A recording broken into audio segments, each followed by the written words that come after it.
Welcome back to another edition of Let's Talk with Big Chief and yours truly, Stero.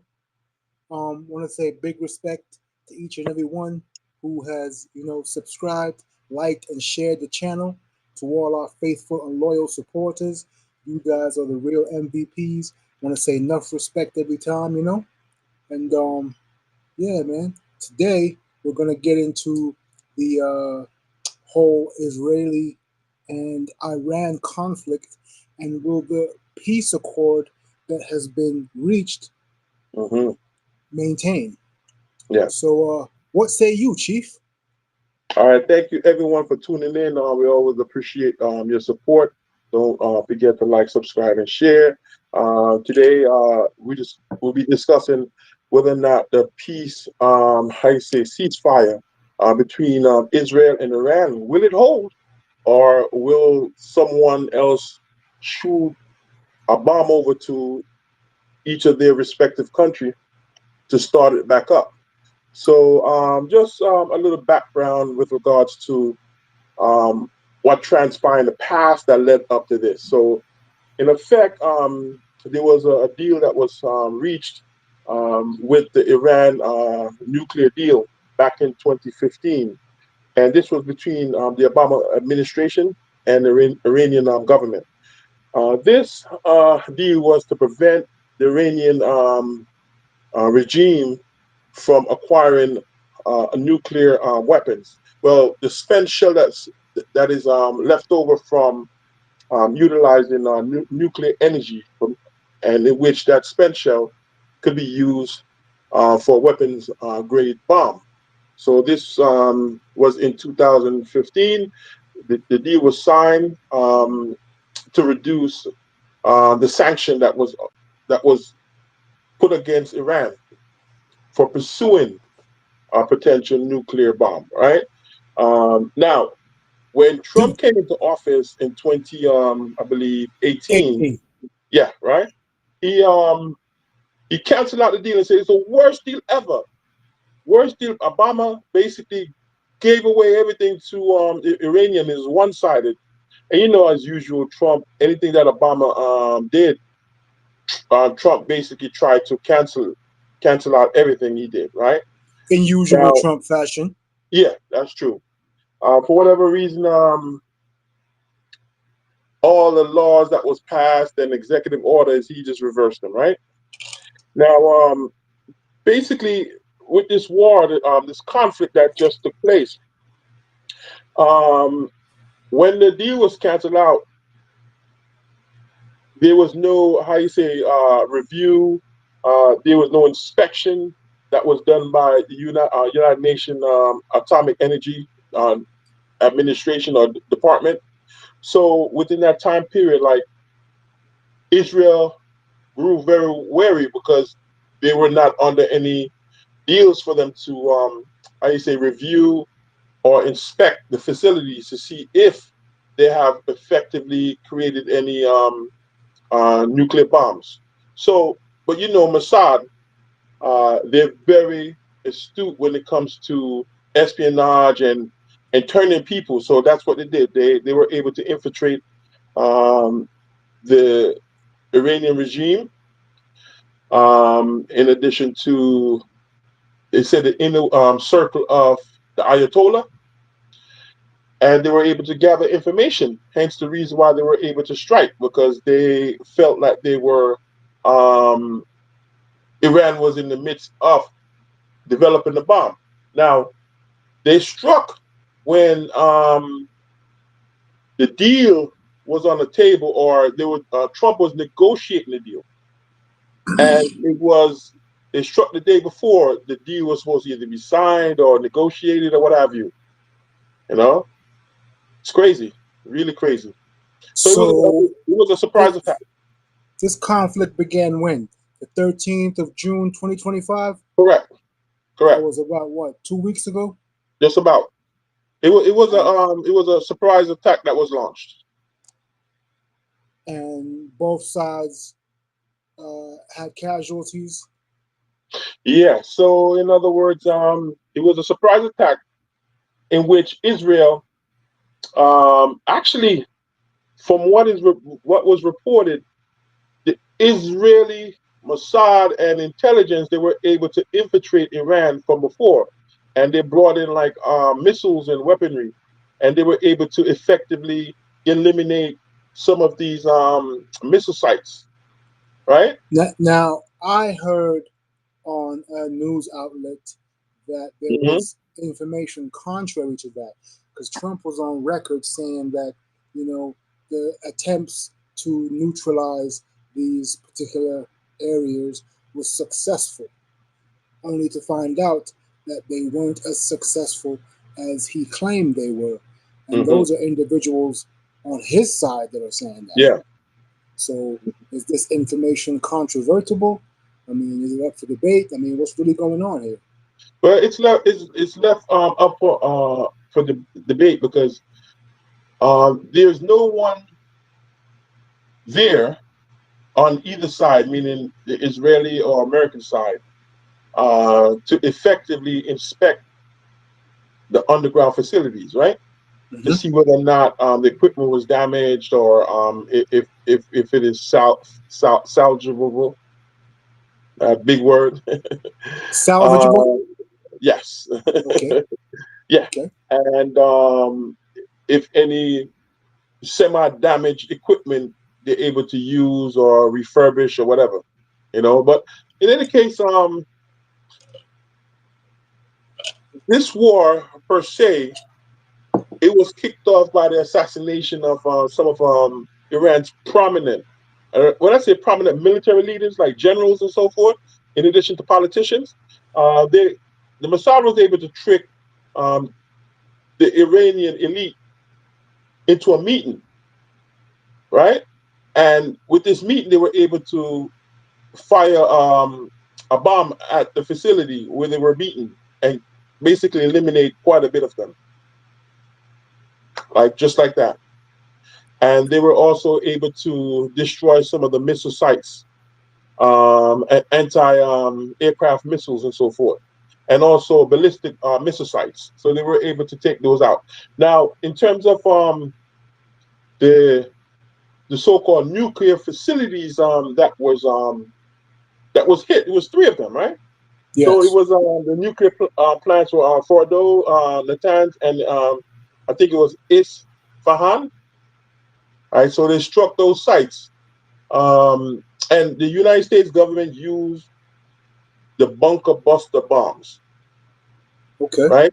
So in other words, the United States is saying, okay, it's been going on for a while. It's been going on since Bush time. It's been going on since um, Clinton time. It's been going on since Obama time. It went on through my first administration. It's going still. The issue's still going on now. I'm gonna just end it right then and there. So, in other words, I dropped the bombs. Israel don't have to worry anymore, and then we could go on with negotiation. Now, in retaliation, Iran fired 550 ballistic But missiles at listen, Israel. yeah, Okay, and they're not taking this laying down. So yeah. most of them were intercepted, but Mm-hmm. there were still casualties amounting Yeah, to 28 people on the Israeli side. In yeah. total, there have been I think it's a grand total of over 1,000 civilians and people killed in total. Yeah, that's over 1,000 on the Iranian side, and most of them were like civilians and so forth. In terms of in Israel, yeah, about 28 or so. But most of those ballistic missiles were like knocked out of the sky. But quite a bit of they overwhelmed the system. So if you guys don't know, Israel has what's called an Iron Dome, and these are like a missile system that is able to detect the launching of missiles, especially the ones that go out like in like low Earth orbit to come back down. They're able to detect them or at the launch site, and they're able to knock them out the sky over Israel. So that right there, that saved Israel a lot. But because of the overwhelming amount of ballistic missiles that Iran was firing, some of them were able to slip through. and like hit the hospitals and certain facilities and apartment buildings and kill people in Israel.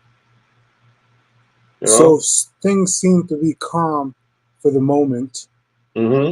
I mean, who knows what the future holds? My Yeah. prescience doesn't allow me to foretell such things, Yeah. but I guess we'll wait and see. What do Yeah. you think? The supporters of Trump are. What's the general sentiment now? Do you feel? Because I know a lot of them weren't pro-war, you know. So for him to start It, this conflict, yeah. do you think it may have some detrimental effects as far as support for him come time for the midterms? But it was a split. It was split because you have the war hawks that wanted America to basically invade Iran, which is it will be a it will be devastating. It will be a devastating war because remember, Iran is no match militarily for America per se, right? But we all I know find that Iran. I find it ironic that you know prior to this attack, there's a Hmm. full military parade and Yeah. illustration of the Hmm. force Of of the America United might. States and Yeah. America's might, and Hmm. and then boom, all of a sudden we had this. Just hey man, just coincidence, but Yeah. who knows? Yeah. Yeah, but the like I said, the Warhawks, they were beating the drum to go to war, and the other half of the MAGA supporter was saying, "Hey, you promised us that we're going to pull out of all the never-ending wars, and it was America first and so forth." So Steve Bannon, he didn't want Trump to enter any war within Iran and just focus on America per se. Now, in terms of the midterms, we'll see. If this basically dies down and nothing comes of it, it was just a 12-day war, and they go back to the drawing board because they claim that Trump his negotiation tactics is like, listen, you stop the war, there's certain incentives for you to stop the war. You're able to do some type of trade, blah blah blah blah blah. If you don't stop the war, I'm going to put some tariffs on your goods that you import into the country or you trade with or what have you. So Hmm. a lot of countries don't want that. They don't want like any tariffs to stymie their economy because people depends on jobs and the economy depends on the gross domestic product to keep the economy going per se. But you know during the conflict, Trump is crazy. Trump was like, Eagle was quoted as saying, "We basically have two countries that have been fighting for so long and so hard, and that they don't know what the f they're doing." Yeah, I saw that little you know tidbit, a sound Yeah, bite. You know, yeah. I've never otherwise from like Nixon with his tapes, that his recorded tapes with his cursing and all that stuff. Listen, and they were playing it live on CNN and MSNBC, and I was like, "What? Wait a minute! I had to do a double take, yo. What?" I mean, it's a new day, man. His presidency is how would you say unorthodox, to put it lightly. Yeah, I mean, never before has a sitting president been known to use such invective language yeah, when speaking about any particular thing. yeah, I mean, it's a new day. yeah. It was like astounding. I just couldn't believe it. Like he would actually be talking that way on I mean, national but TV. I'm not surprised by it. I mean, Hmm. this is part of his you know, his thing. It, yeah, You know, I thought it was like just behind like closed door, but he would talk these things, but I mean, he really doesn't care. He's going to speak his mind, and I hmm think that's what his supporters love about him. You know what I'm saying? Yeah. Whereas other presidents before him, prior to Hmm. him, may have had the same sentiment and only Yeah. expressed these things behind closed doors. He's Yeah. willing to be in your face and say, "No, this is what it is. This is how I feel. I'm going to tell you." So Yeah. to a degree, you have to respect his level of being candid, I guess. Yeah. You see, and a lot of people were like kind of nervous and scared because America knows conventional wars, right? Right now, I don't think anyone could beat America in a conventional war, per se, right? Now, in terms of guerrilla warfare, now it's a different story. Now, mind you, Iran fought a war with Iraq for about 8 years. You It know, seemed like it was longer than that. seemed longer than that, right? But it was eight Yeah, years. it It was 8 started years. in 1980 and it ended in 1988. Okay. And the weaponry that Iraq got was from the United States. They got billions of dollars worth of weapons from the United Yeah, States to fight I've Iran. uh, I've seen video footage of like Donald Rumsfeld and Saddam Hussein Hmm. and the cronies, you know, in talks and shaking hands and Yeah, smiling and all these things. I was yeah, like, wow. yeah. You see, like I said before, in prior podcasts, America doesn't have any friends; they only have interests. Yes, sir. Because you remember, Iran was America's friend when America chose to overthrow the democratic elected president in Iran because he wanted to nationalize the oil industry. They then put the puppet, who is Pahlavi, in charge, who is well, the Shah, the king of Iran. He allegedly was corrupt, and he started like cracking down on his detractors and people that was against him. And then now Khomeini came into power and it overthrew Pahlavi, the Shah, and he fled, went overseas. Now they're America's enemies. Then the hostage situation took place, right, during the Hmm. Iran I remember days. that. You remember, Yep. right? Hmm. And they supported Saddam Hussein. They gave weapons to Saddam Hussein, and then also Saddam Hussein used chemical weapons on his people, and that was supplied by, from what they stated, was the CIA that supplied it, but it was a town that was overran by Iranian Revolution Guards, and the weapons were supposed to be used against them. But the Revolutionary Guards had already moved out of that town and retreated when they dropped the bomb, and they ended up killing like thousands of people in that town. And these weapons was a so-called mass destruction or chemical weapon was supplied by the American government. So this been like fermenting and been going on for years and years and years. And that's the reason why a lot of people didn't want the United States to be bogged down in another war.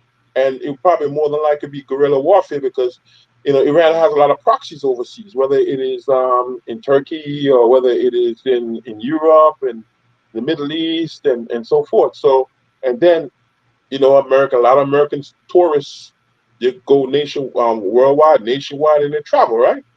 Yes, And we sir. don't know what um, Iran's proxy might do to American tourists, American interests. Can't we all just get along? Listen, as they say, when men in business suits squabble and man in suit squabbles, who goes to war? The innocent, right? Yeah. The young folks and the innocent go to war over these these guys in suits. They squabble. They can't settle their differences. You know? I mean, it's Um, all. I mean, war is just bad business. yeah, You know. I yeah. War mean, is hell. the But prices on it's goods bad and business for the services. it's bad business for the innocent who doesn't want the war, but it's good business for the industrial complex. Yeah, but who ends up paying on the back end as far as for goods and services and for oil and Yeah. things of that nature, Yeah. Hmm. So we'll see. Yes.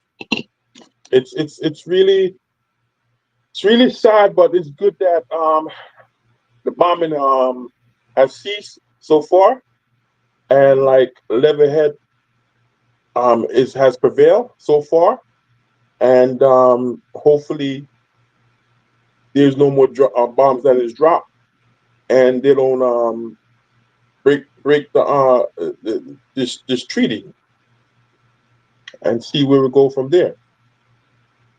You Well, know. be sure to stay tuned to Chief and Stero, as we'll definitely keep you guys abreast of this situation as Yes. developments unfold. Like, Hmm. share, subscribe, continue supporting the channel. You know what I mean? Hmm. We really, really appreciate you guys, all the fans worldwide. You know, on Hmm. behalf of Chief and Stero. Till next time, peace. Thank you.